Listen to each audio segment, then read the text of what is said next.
Hari ini agendanya kita selaku pemohon ya untuk mengajukan permohonan ya ke Mahkamah Konstitusi atas kepentingan uji material ya mengenai Undang-Undang Advokat terkait posisinya pemohon Pak Firdaus Wibowo yang beliau dibukukan berita acara sumpahnya tanpa melalui prosedur Undang-Undang Advokat ya. Mengenai prosedur sidang kode etik, jadi tanpa sidang kode etik beliau langsung diberhentikan ya dibekukan sebagai advokat ya. Jadi kemudian kita uji undang-undang advokat ini khususnya terkait terhadap tindakan atau kegiatan yang menyimpang dari undang-undang advokat ini, apakah kemudian bisa dikuatkan dengan putusan Mahkamah Konstitusi mengenai bahwasanya undang-undang advokat ini bisa diberlakukan sepanjang tidak dimaknai dengan tindakan yang bertentangan dengan undang-undang. Jadi ini kita uji dan kita harapkan ada putusan dari Mahkamah Konstitusi yang menyatakan ya memang kalau ada tindakan atau putusan yang memang dilakukan tanpa mematuhi prosedur undang-undang advokat itu wajib dikesampingkan. Jadi kita meminta putusan seperti itu. Nah, cuman tadi ini sudah kita ajukan dokumen permohonan tadi dan sudah dibacakan secara lengkap, dan kemudian ada banyak atau beberapa yang sifatnya masukan dan nasihat dari majelis hakim yang menangani secara perkara ini, kemudian disampaikanlah poin-poin untuk perbaikan. Jadi kita akan adakan perbaikan lagi untuk 2 minggu ke depan, di 2 Desember ada perbaikan dengan berbagai macam masukan yang diadakan oleh atau disampaikan oleh majelis hakim ya. Jadi ini kemudian berjalan, yang kurang-kurang diperbaiki, tapi yang jelas secara normatif material dan formilnya bisa dianggap sudah baik dan sempurna. Jadi tinggal perbaikan kedepannya untuk elaborasi lebih dalam lagi. Tapi mungkin tadi apa poin-poin yang harus diubah oleh hakim?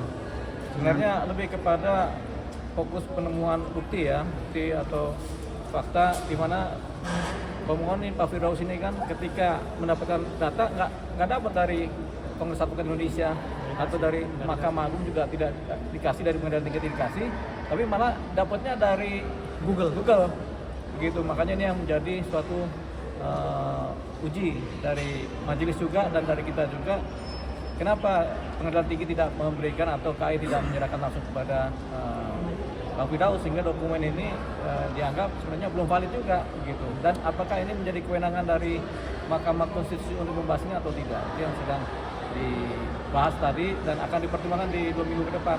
Makanya kita akan mengelaborasi temuan bukti ini seperti apa modelnya dan apakah bisa masuk menjadi bukti temuan yang kemudian dimasukkan dalam bukti formal di persidangan Mahkamah Konstitusi. Bang, selain dokumen itu ada mungkin mengajukan kayak ahli juga sih nggak sih Bang? Maksudnya nanti kedepannya itu. Tapi ini kan baru masih ya, masih uji terhadap posisi dokumen-dokumen material pemohon yang disampaikan. Jadi itu tadi. Nanti setelah 2 minggu, setelah dianggap bisa sempurna, mungkin diadakan dengan sidang yang lebih lanjut. Bang, tadi ada momen. Ya, jadi gini, tadi mekanisme berita acara Mahkamah Konstitusinya sudah kita laksanakan ya. Alhamdulillah udah ada perbaikan dan kami juga sidang benar-benar dengan suasana kekeluargaan yang benar-benar baik ya, dengan para hakim dan majelis hakim lainnya ya, dengan ketua hakim dan majelis hakim. Dan alhamdulillah masukan dari beliau-beliau menjadi terarah pengajuan kami, permohonan kami untuk mengajukan judicial review ini. Jadi yang ditekan oleh hakim Mahkamah Konstitusi tadi adalah tentang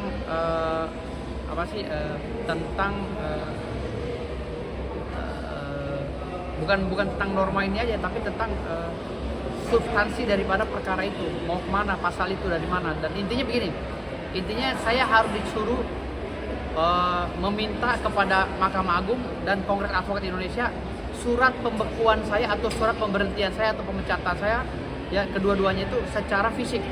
Itu saya diminta itu. Artinya ke depan mungkin kami akan menyurati lagi Mahkamah Agung dengan alasan itu dan menyurati Kongres Advokat Indonesia untuk memberikan suratnya secara fisik. Jadi kalau mereka setelah kami surati tidak memberikan juga, ya berarti hakim akan memutuskan. Dan hakim sendiri sempat bingung tadi. Kenapa? Karena saya di satu sisi masih diakui oleh Mahkamah Agung sebagai advokat, dan di sisi lain pembekuan saya tidak ada jangka waktunya sampai kapan. Dan Hakim Mahkamah Konstitusi menyatakan bahwa saya hanya dibekukan, bukan dipecat, gitu loh. Jadi saya memberikan pemahaman, saya memahami bahwa penjelasan dari Hakim Mahkamah Konstitusi saya hanya dibekukan, hanya diskor. Tapi skornya berapa hari, berapa bulan, berapa tahun kan tidak ada di dalam surat pembekuan Mahkamah Agung. Nah ini yang perlu dijelaskan nanti di dalam pengadilan Mahkamah Konstitusi ini, dan saya melalui kuasa hukum saya akan memohon surat kepada Mahkamah Agung dan Kongres Advokat Indonesia untuk memberikan surat pembekuan dan pemecatan saya secara fisik. Karena hari ini saya mendapatkan itu dasar gugatan saya dari Google, gitu. Dari Google dan dari webnya Mahkamah Agung, gitu. Jadi saya ambil dari Google. Jadi bagaimana kita bisa jadikan ini acuan untuk mengajukan judicial review sementara dari Mahkamah Agung aja tidak kooperatif kepada kita, gitu. Ini artinya di sini garis bawahi bahwa saya masih jadi advokat dan saya masih jadi ketua umum advokat. Namun yang dibahaskan ini pembekuannya mau sampai kapan, gitu.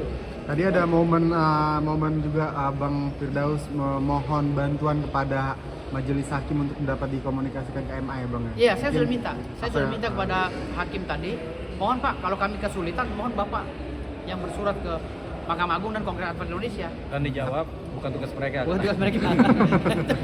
Makanya kami menyerah.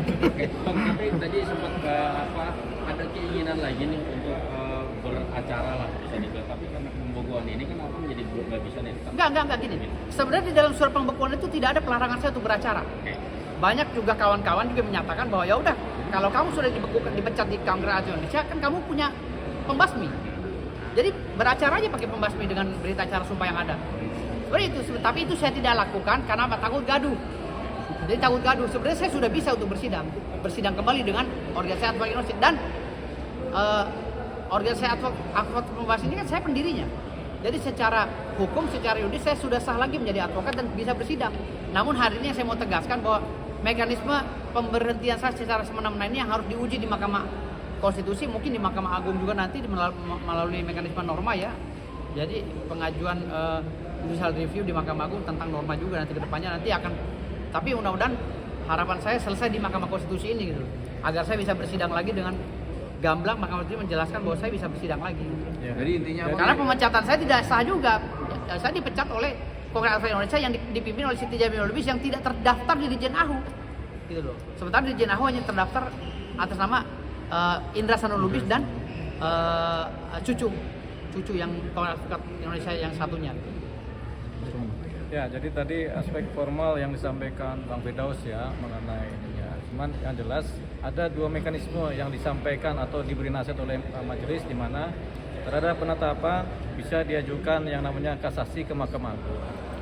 Kemudian mengenai aspek ini yang konkret tadi, di mana ada pembekuan ini sebenarnya bisa juga dipakai sebagai pintu masuk ke wilayah uji material di Mahkamah Konstitusi. Hanya saja ini ada poin-poin yang kemudian harus dibikin paradigma penalaran dan penjabaran yang sifatnya lengkap dan terstruktur, yang kemudian bisa dipahami sebagai bahwasanya ini bisa diuji di MK. Jadi kami akan menggunakan pola-pola yang sudah diberikan nasihat itu supaya kedepannya kita bisa masuklah ini permohonan uji ke Mahkamah Konstitusi ini. Begitu. Jadi pembacaan dari anggota Hakim Konstitusi bilang ini hanya melanggar norma aja Bang ya dalam. Ya, tentunya begini, ada undang-undang ini kan kita uji dengan Undang-Undang 45. Sebenarnya kita dalam posisi menguji undang-undang ini, kita menegasikan bagaimana ada perilaku yang bertentangan dengan norma undang-undang, kemudian diujikan ke MK supaya yang ini tadi kemudian dimentahkan oleh MK bahwasanya terhadap tindakan-tindakan yang bertentangan dengan undang-undang tidak diperbolehkan oleh MK karena dia bertentangan Undang-Undang Dasar 45 kan. Jadi ini yang kita minta sebenarnya penegasan terhadap posisi ini, sehingga dengan dasar nanti putusan seperti ini kita akan minta pembatalan terhadap pembekuan tadi, karena pembekuan dianggap tidak sah kan, karena tidak berdasarkan norma undang-undang. Jadi sebenarnya kita membuat suatu posisi pembuatan model petitum atau putusan di mana nanti Mahkamah Konstitusi akan menyatakan setiap tindakan yang melanggar undang-undang advokat yang atau bertentangan dengan undang-undang advokat, maka dia dianggap sebagai tindakan bertentangan undang-undang 45. Jadi kuncinya adalah penegasan bahwasanya diuji pasalnya dengan Undang-Undang 45 yang bertentangan pasalnya ini kemudian dianulir begitu. Makanya kita ada yang konkretnya kita buat. Tapi ini kemudian oleh majelis kami hanya membatasi pada persoalan normatif pengujian saja, bukan yang konkret-konkret. Tapi secara prospektif ke depan majelis menyatakan bisa saja ini kita bahas ini secara lebih lanjut begitu. Makanya peluang terhadap ini tetap ada dan kemudian ini akan kita pakai Akan disempurnakan. dan kita sempurnakan dokumen-dokumen yang ada, termasuk juga pengujian terhadap pencarian terhadap bukti-bukti. Mungkin saja bukti dari Google karena dikeluarkan oleh Mahkamah Agung kan, yang dari websitenya Mahkamah Agung dianggap sebagai bukti yang bagi kami valid juga untuk diajukan sebagai bukti yang sempurna di persidangan Mahkamah Konstitusi. Oke, thank you.